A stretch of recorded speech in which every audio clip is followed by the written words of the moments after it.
So Pierre Clavien, you are a world famous liver surgeon, but you are famous because of the Clavien classification of complication. In which you are a co-author. Thank you, where you did in 2004. Yeah. What was the idea?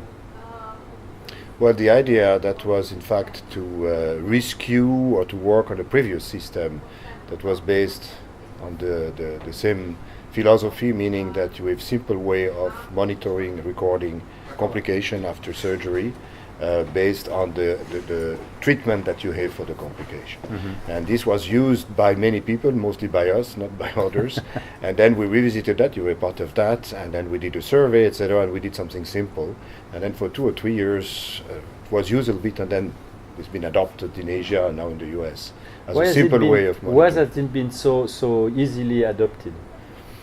I think the reason, number one, because there was nothing before, not much, a lot of controversies, there was a need, number one. Number two, it was logical, it was very logical, and that can be done by nurses, by whoever, so you don't have the bias of all of us trying not to record our complication. So it's objective and it's simple. I mean, in 1 minute you can understand what we talk about. I think that was the 3 factors that made this classification adopted. Makes sense. But then you further investigate all this and you created the CCI, the Comprehensive Complication Index.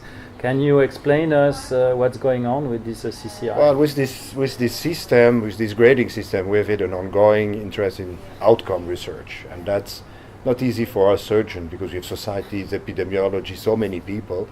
What we sought out here is that many of these people come with relatively complicated, maybe very accurate, complicated, they are never adopted. And then we had the Oxford consortium. We're looking here at how do we evaluate new technology, etc. And I remember there was all these people, very, very famous evidence-based people, and I told them one of the issue, we know mortality rate, could we have a morbidity rate that take into account the severity, right? And they told me it's almost impossible. But you did it. Well, I mean, it took a lot of time, took 10 years. So then we had a PhD, put a PhD, they said, why not we do that? We have the chance also to have an epidemiologist, Milo Puhan, that you may know, who was at Johns Hopkins, who is an epidemiologist, extremely clinically oriented, so understand our need.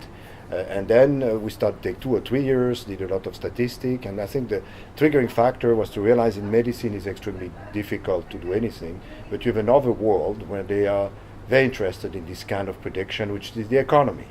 So we went to the stock market, it's not that I have in the stock market, and they are doing that. The operative risk index is a way when we can take your opinion, the nurse opinion, another one, and evaluate events. And we use that, this was in the PhD, it was a lot of work with many, and then at the end validate using the grading system. You compute the grading system that we weighed according to this operative risk index, and at the end we have a formula.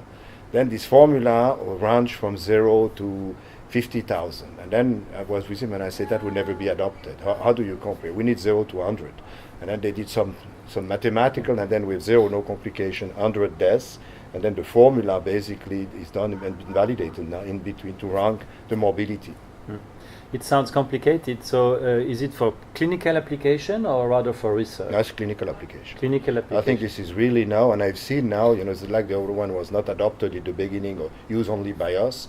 Now we had several studies done by others, for example, correlate with cost, which makes sense because you accumulate complications.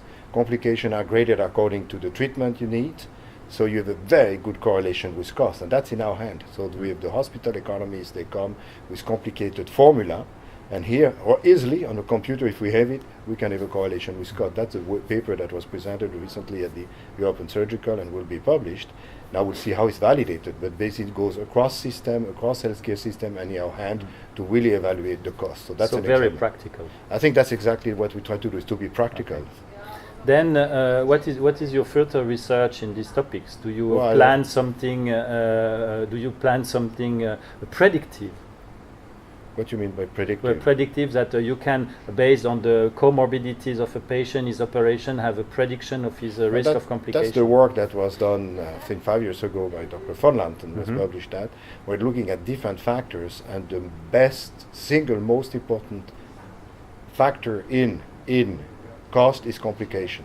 So you can predict whether you will have complication or not, but diabetes, whatever comorbidities you have, did not correlate very well. But the complication correlate with that. So predictive, well, it's nice to predict, but that's not really what we are focusing on. But maybe you have ideas, you can tell me. No, but I'm asking the question, not you. Yeah. So what is the topic of your presentation today? Today is about benchmarking. So this Benchmarking, is a that's the next continuity a little bit. So we have complication. So the bench, we try to go with a new concept, relatively new. Everybody speaks about benchmarking. It goes also to the economy of the industry.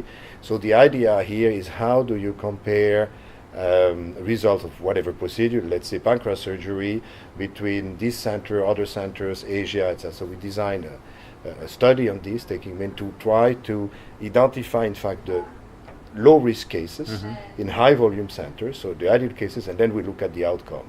And we take 3 continents, minimum 3 centers, and then we give a bar, which is the benchmark values for the best result you can achieve realistic. So for example, you speak about delayed gastric emptying, you can look at delayed gastric emptying, and then you come with a cutoff of 17 centers, you take the 75% in, and here maybe it's 20%.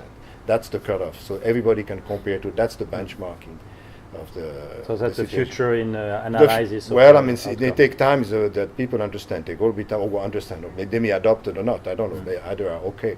And then you can also, very importantly, see the risk that centers take. So, for example, we realize for pancreas, you take the benchmark cases. So many centers, they will do 50% benchmark and 50% more risk. And we have seen that in the US, which is information we have because of this study, they have very few benchmark cases. They have very high risk. And in Japan, it's the opposite. They have a lot of benchmark cases and very few high risk. And now very easily, rather than to speculate, you can take 2 centers and say, well, you do 10% benchmark cases, so you have a lot of difficult cases, and your result on the benchmark cases is better, which is the case that you take another center in Asia who has 90% benchmark cases, but in fact you compare benchmark to benchmark, you can realize one take more risk and in fact do better job. And that's the first time we can identify that with this system. So if I summarize with this study, you can avoid to compare banana and apple. That's right. You are comparing the or right. do this regression, multiple regression analysis that at the end is so many confounding factors that nobody believes it. It's again, the same principle is objective. That's what you have, you just look at it and you can compare that. Not doing a lot of mathematical regression, etc.